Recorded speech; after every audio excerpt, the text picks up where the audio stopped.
Well, good morning to everybody. I'm sorry, I think I interrupted that in trying to deal with a bit of an issue. But I hope you still enjoyed it.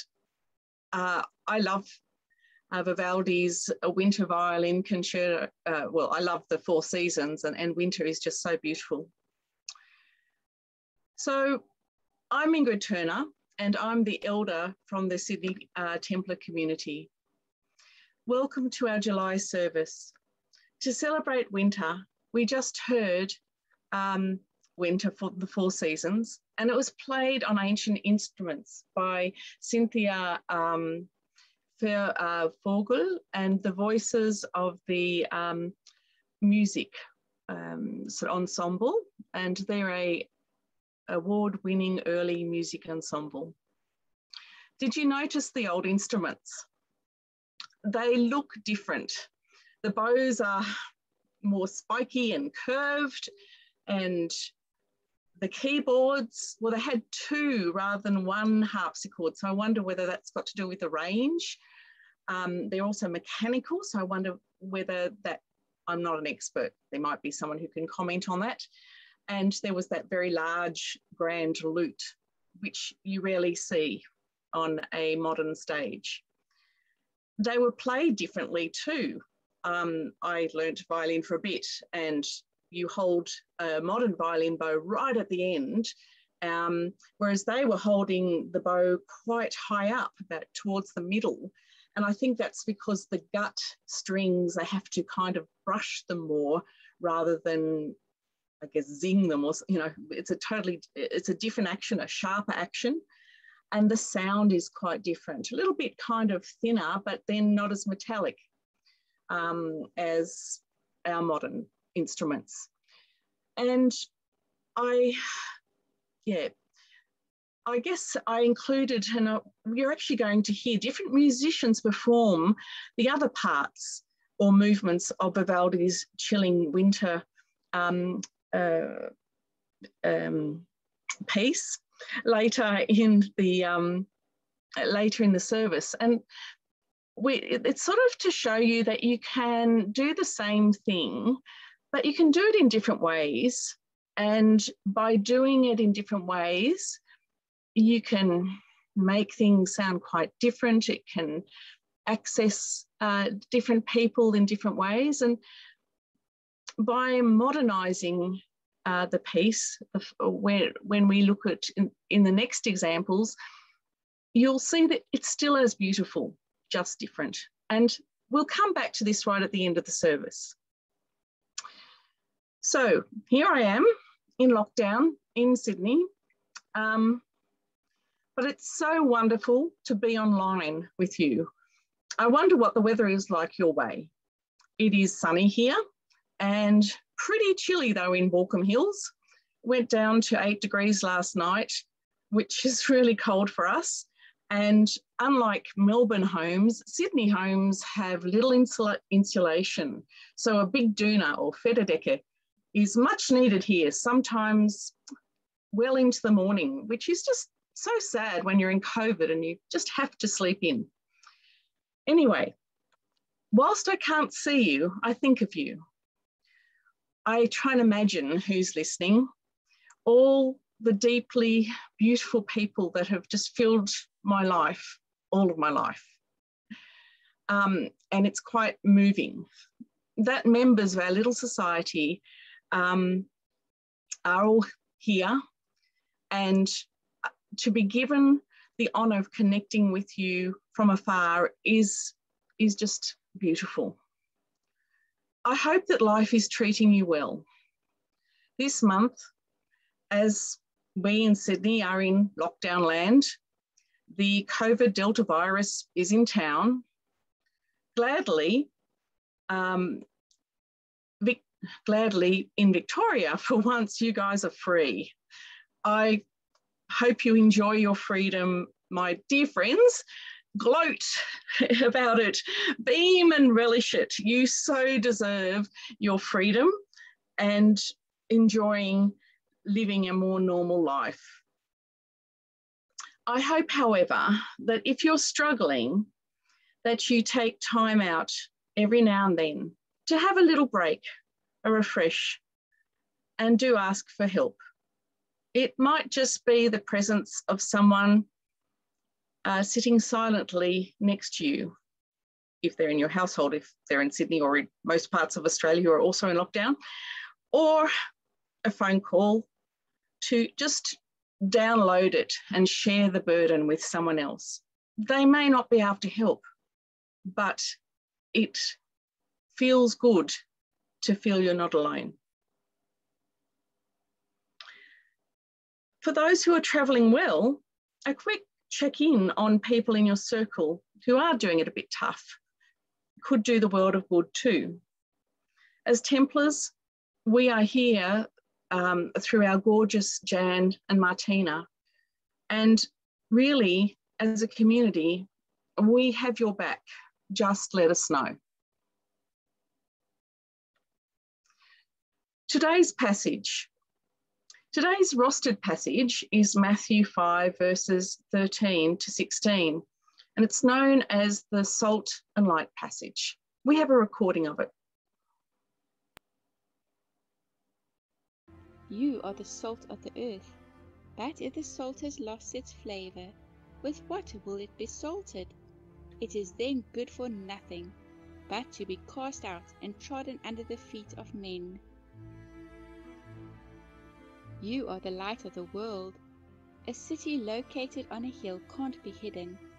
Neither do you light a lamp and put it under a measuring basket, but on a stand, and it shines to all who are in the house.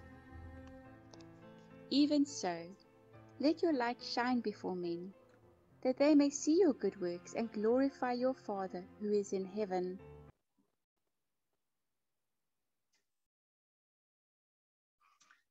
I wonder what meaning you make of those verses. I found the part about shining your light for all the world to see a bit weird. But the rest I found inspiring, and the passage follows on nicely from both Herta's reflection in the latest Templar talk and Theo's Ripper Sydney sermon, Theo Richter, that is.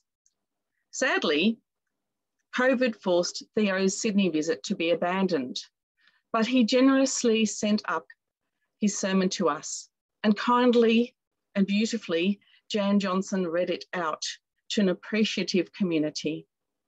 Sadly, I was in bed with a cold, so it's a weird world. Things are interesting at these times.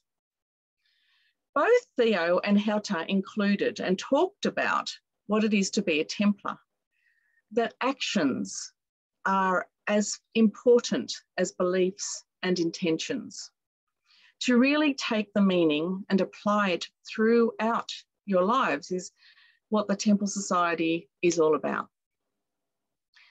But as I said earlier, it only takes little things to happen and to create a domino effect.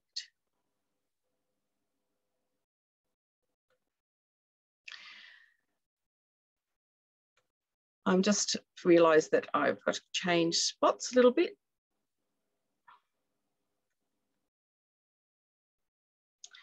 So I want to talk about, go back and talk about the salt of the earth part of the sermon, of the passage.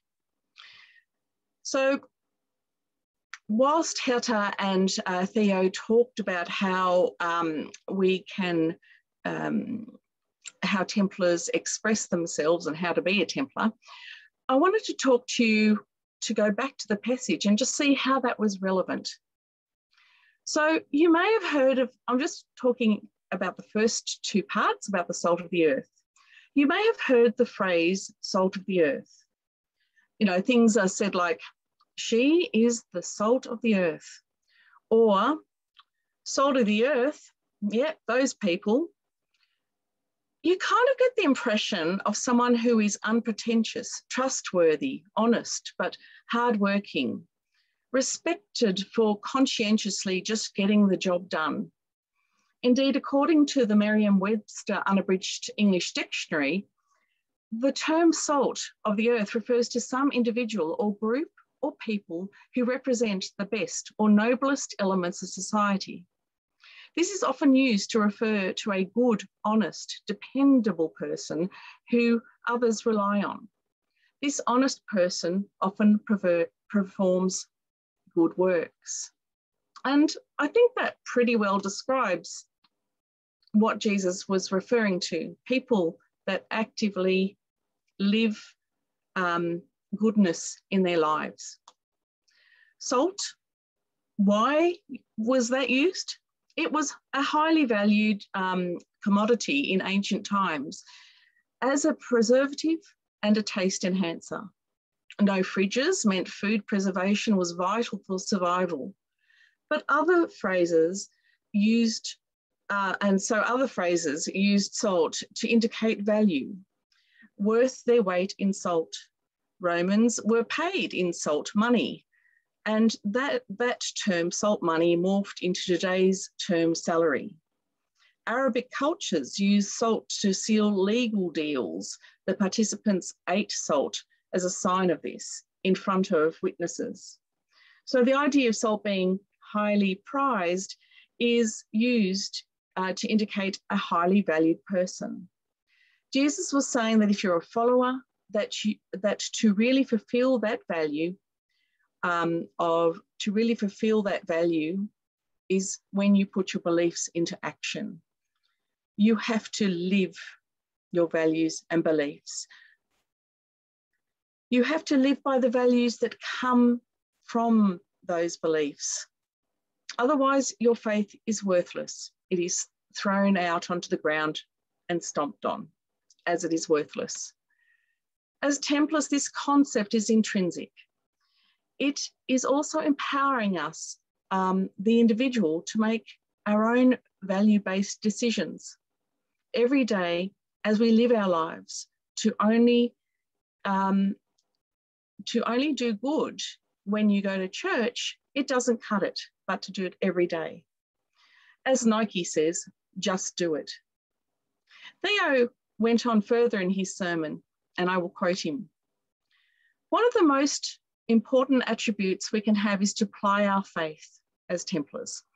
What we believe in, into actions that translate into deeds that benefit everyone, including ourselves. We have opportunities every day to meet the needs of people we live with and among. In every setting, there is the opportunity to put our faith into action. In our jobs, it can be as simple as making sure a confused customer finds the right item for their need, or noticing a co-worker's needs. A co-worker needs help but is afraid to ask. To take special concern for those who are vulnerable or marginalised. All too often, we might have an older person that is a little bit tricky to live with, and it can be easy to ignore them without compassionately seeing where they are and really trying to support them as they go through their journey in life. We may need to practice noticing who these peoples are at our places of work, at our homes, in our friendship groups. If we truly believe that the temple of God dwells within us, then our whole outlook and interaction with each other is tempered with the divine love and tolerance that Jesus sought to teach us. Further, if we truly believe that we form the united cornerstone of God's temple, then the faith and trust that we demand of ourselves can also be demanded from those who surround us. To have a community that exists upon this founding principle is to be part of one entity, and the love, trust, and faith in each member of that entity builds manyfold to attract others outside the community towards it. In many ways, we too are charged with opening this channel between God ourselves. As I said, we're not being micromanaged. It's about us finding our way to do this. Though our belief asks us to accept that God dwells within us, it's actually still a very difficult concept to realise. The path that we treat is a lonely one because the only true guidance that we can call on stems from within ourselves. It makes no difference what we are told to believe, or even if others do the believing for us. It is, in the end, it is only when we realise that a truth has been revealed to us that we can accept that truth as part of our faith and find our inner peace that comes with understanding. That's the end of Theo's words. I sometimes find actually people say to me, I talk about prayer, and I feel it's nearly a constant dialogue with an inner divine or an inner higher place, higher self. I find, yes, it's good to sometime, and we will, to come to a formal prayer, but it's nearly endless when you're in talking and listening and in this connected state. And it's a beautiful state to be. It's not always perfect. It doesn't transcend you into amazing places, but it helps you feel like you are taking a path that is of value and that is good. And in doing this, even tiny thoughtful actions like choosing to smile at someone as they pass and to stop and say hello, that can have a ripple out effect and have much impact on many people. By continually listening to our hearts, our higher self, and acting on those feelings, thoughts, and emotions, our impact and the combined impact of our community can be very great indeed. This is illustrated in the hymn Pebbles, sung and played here so beautifully by Monika Strasser. Please feel free to sing along at home. Come on, Renata, Jan, Rolf, Bev, everyone. Best voices now.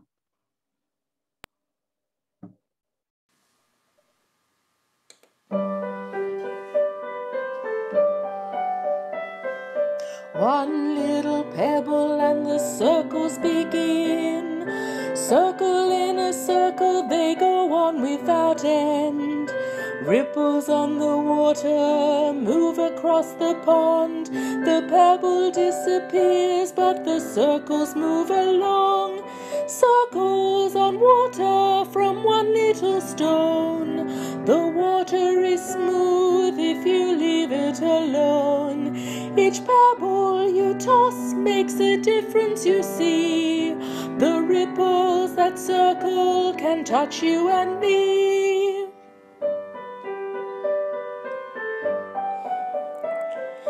Pebbles of good, pebbles of bad, circles of happiness and circles of sad. No way to stop them once they begin. Stop and think a minute, then drop your pebble in. Circles on water from one little stone. The water is smooth if you leave it alone. Each pebble you toss makes a difference, you see. The ripples that circle can touch you and me.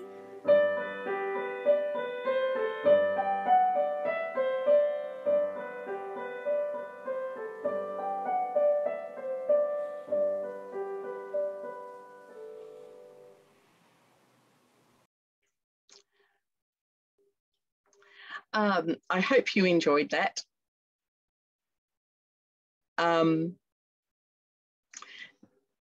I did. So I'll just move to the next section. So now I'd like to talk about the second part, which is to do with energy. And light is a form of energy. it's an electromagnetic part of the spectrum, and it's a part that our eyes can see. But also it has, if you go near a globe, it has some infrared, and I'm sure there's many globes that have other forms like ultraviolet and so forth. Today, I would like to talk about that energy we tend to give off to others. I'm science trained, and at times I am able to educate young people, if they listen, about science. So I don't mean this in the physics sense, in a literal sense, where energy can be measured as it makes things happen and is a physical property that generally on Earth is conserved when it changes form. Unless we speed up matter close to the speed of light and Einstein's law kicks in, it's conserved. Nor do I, or as energy, nor do I mean vibrations as really, they require solid to pass through physical vibrations. And we are, this is going to sound rather gross, but anyway, we are highly organized, a highly organized sludgy liquid in a sausage sack called skin, really. And it's not possible for those vibrations to penetrate too much through us. Some gamma rays do, I guess, but anyway. So no, I mean it in more in a descriptive sense, where we use some unmeasurable source that causes us to feel different sensations just from our senses, and it comes over us, not in one point, feels like a wave, it feels like a heat, and probably our brain actually acts in that way in perceiving things anyway, so it really feels like an energy. And that have these different sensations have little, if anything, related to what type of interaction, that physical interaction that is happening. It must be a feeling that comes from a very primitive part of our brain, something that may have been an early warning protection system. And I wonder whether it has made our brain, I wonder whether it is made by our brain by adding up a collection of different things. That is this feeling of the energy we perceive coming from other living things. But often as you get closer to a person with that particular feeling that's radiating out of them, energy around them, that energy does feel stronger. So we've got this amazing sense of even locating it. Often we get a message in the form of a good or a bad feeling about a person in our gut, which apparently is the sort of the second brain in our gut is nearly as intelligent as a cat, I heard earlier. So we have this amazing intelligence, not just in our brain, but it moves muscles around our diaphragm area. And so we feel this gut before we even talk to people. I found this at times not always that accurate as I've got to know them. There could be many reasons for gut reactions, but generally they're also pretty good. I know people that have saved themselves a lot of trouble. They're really important. Have you ever met someone who just seemed to radiate the most intense, peaceful, loving, warm energy? It might have been at work, a neighbour, it might have been a relative that you see frequently. But when you meet them, they seem to nearly glow or radiate this field of warmth around them, of all embracing love. Have you seen that? I experienced this particularly during my Templar trip to Israel. It was a number of years ago, and we were staying in Jerusalem with the Borromeo sisters. I found pretty much each of these women seemed to like glow with this most serene, beautiful energy around them. They smiled as they gave us our keys. If it was dinner, they would just give you so lovingly each served you so lovingly, each plate. It was like you were looking inside them to see this most beautiful, happy, loving, deeply caring place as they came near you, and they seemed to be smothered and bathed in this most gentle energy, and they seemed to put that on you.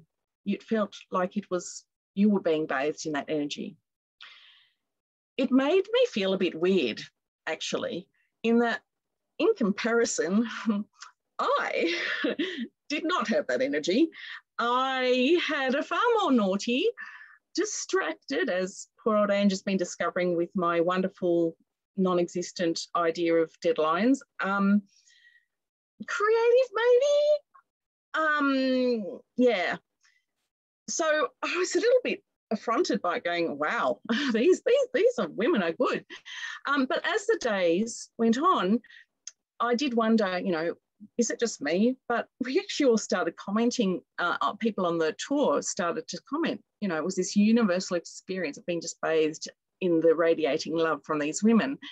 And it actually made me really think. I felt a very similar fundamental feeling of love was pouring. I then realised that feeling actually came out from many people. And as I thought about and preparing for today, I thought, yeah, Templars have given me a similar feeling over the years. Whether it be at community events, home visits, during a service, I have felt it. I have felt this gentle, kind, practical, down to earth, but warm, loving energy that has shone out from Templars young and old. It makes you feel like you're at home and loved and valued. The feeling seems to reach right into my heart. To hold a hand of an older Templar and to look into their beautiful eyes, you can just feel this love radiating out. Also, women's retreat. At the end of them, I feel I have a slightly different energy. And it is after attending the women's retreat, you just have a bit of a joy ringing through you for a number of days afterwards. A bit of exhaustion, but joy. When you attend, you get this feeling of a warm acceptance. You actually feel a bit of a childish fun sense of coming together, and the energy just permeates of love, really, and caring and kindness permeates the group under the beautiful guidance of Martina and Jan, who make these different events available to us. This year, in a beautiful environment, surrounded by trees, we gathered and formed such a strong bond. There was an energy of safety and warmth that permeated the group yet again. This energy was really healing and enabled women to relax into a comfortable and soothing space.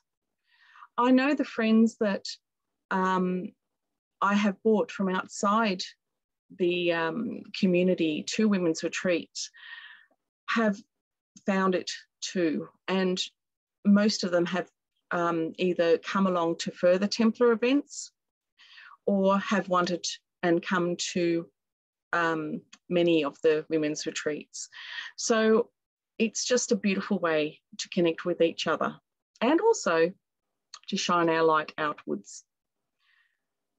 I'd now like you to think maybe about people who are like the salt of the earth in your lives, who radiate this warmth through their beautiful principles and the way they apply it. And we're going to now listen to the second movement of the Vivaldi's Four Seasons, and being played on the harp. And so it's another version, and there'll be pictures of salt and light to help you in your reflection. So now the PowerPoint of Salt, Light and Earth, a musical reflection.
Sorry, I'm having trouble organising my hands and sound today. So I hope you found that beautiful and relaxing. In conclusion,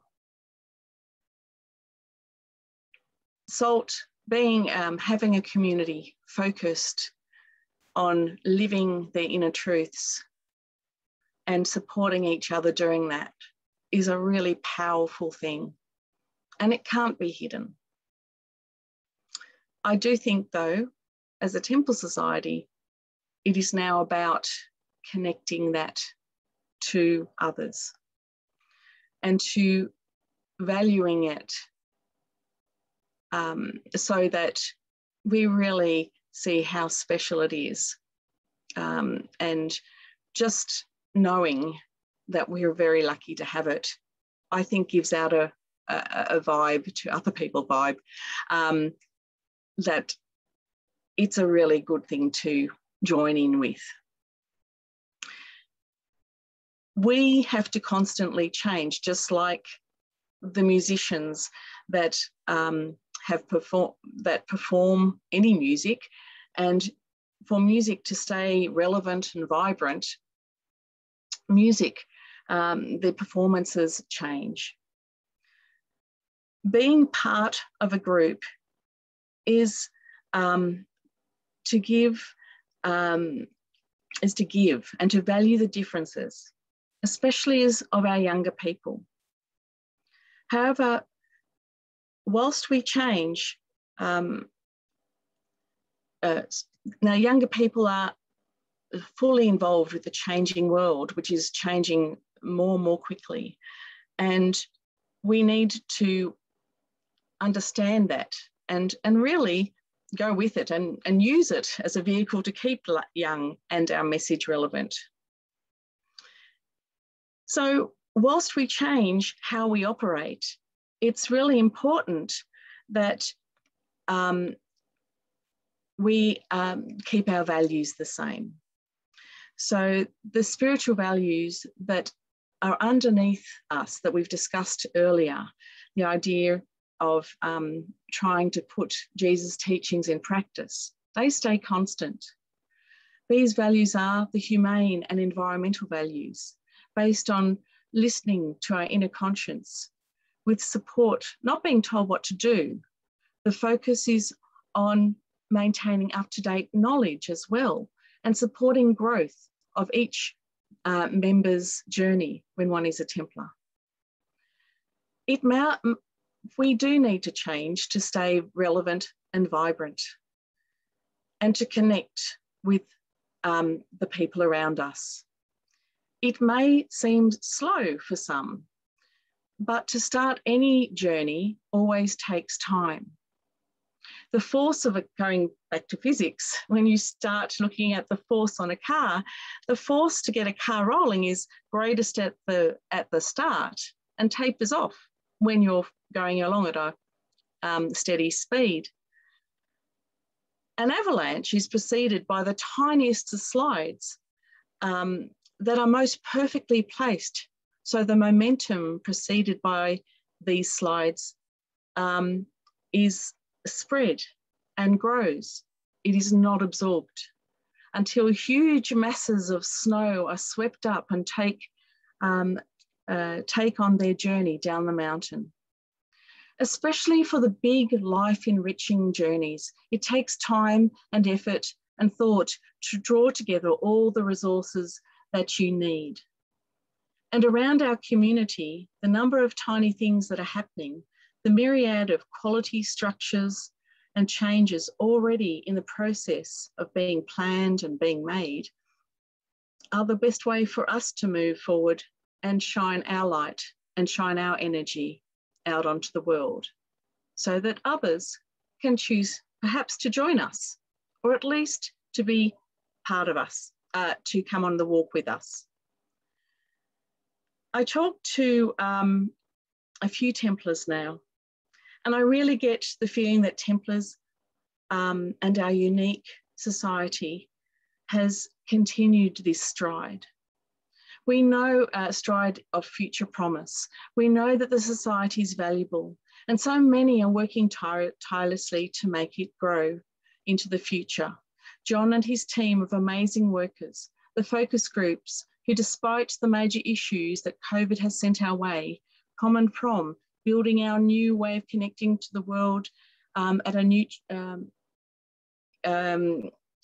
new web page, a new virtual home to share our light, community spaces who are working on our future physical spaces to share and live our vision, champion sharing and supporting the needy with our spaces, time, knowledge and love, the gardening club and the myriad of youth and community activities that all build up our Templar presence in the world, radiating out our love, warmth and rich light, accessible for all. How wonderful that we are now part of this, and how much energy will now come forth as we make these changes. I'd like you now to listen to the next bit of music, and it's the final movement of Vivaldi's Fourth Winter from the Four Seasons, and it's played by Janine Jensen, who is a Dutch violinist who is really one of my favourite performers because she seems to take on the music and then just put her whole self into communicating its beauty. So we have Janine Jensen and the third movement.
Done it again.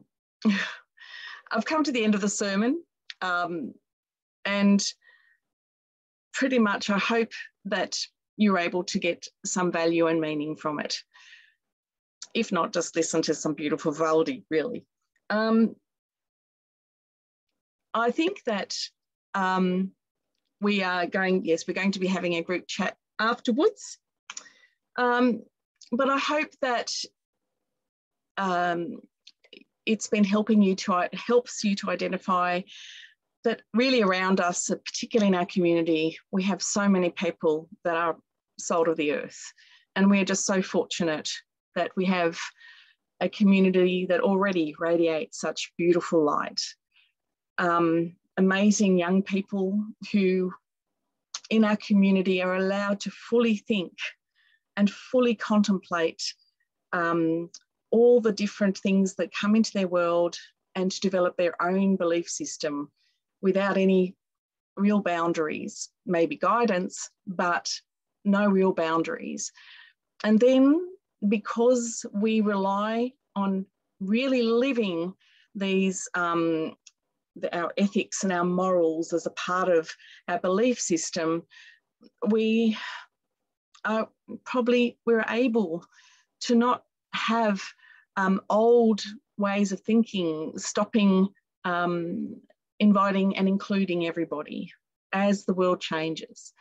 And I'm really proud and actually have been able to get to know so many different people and to value them and their perspective and their gifts, and feel still incredibly comfortable with living with my divine and not feeling at odds with my belief in this modern world.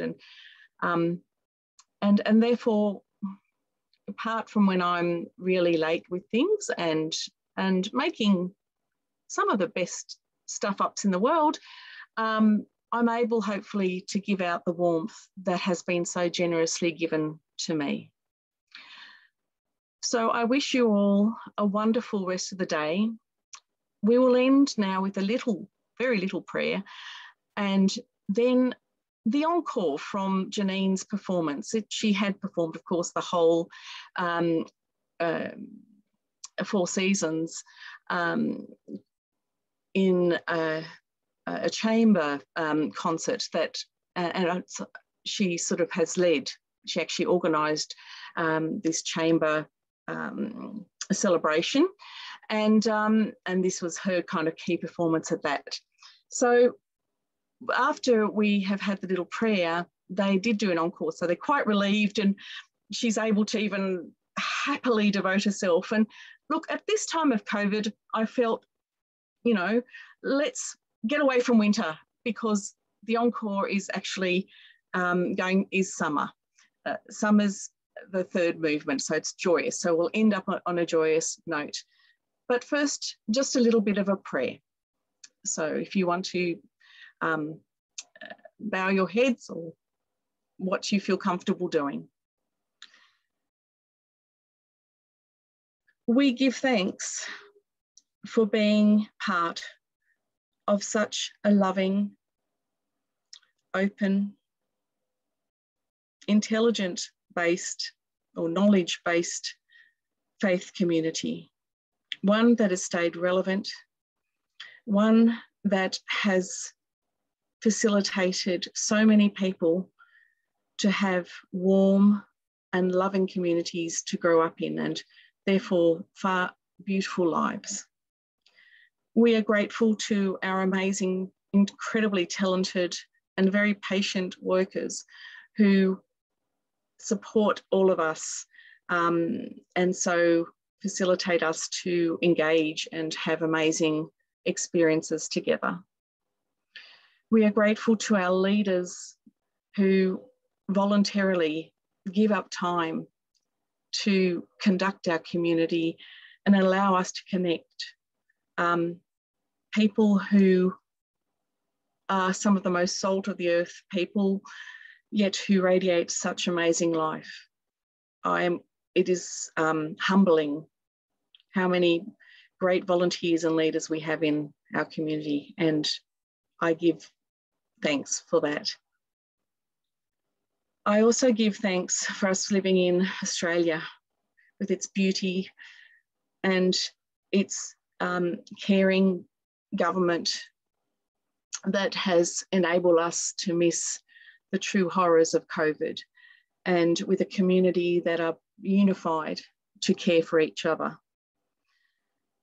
I hope that those who are suffering can gain some peace and support and feel the love of those around them. I wish everybody here all the best in the next few steps of their journey, and I look forward to giving them a big hug very soon. Our Father in heaven, hallowed be thy name. Thy kingdom come, thy will be done on earth as it is in heaven. Give us this day our daily bread, and forgive us our sins as we forgive those who sin against us. Lead us not into temptation, but deliver us from evil. Thine is the power, glory, forever and ever. Amen. Let's go with some summer.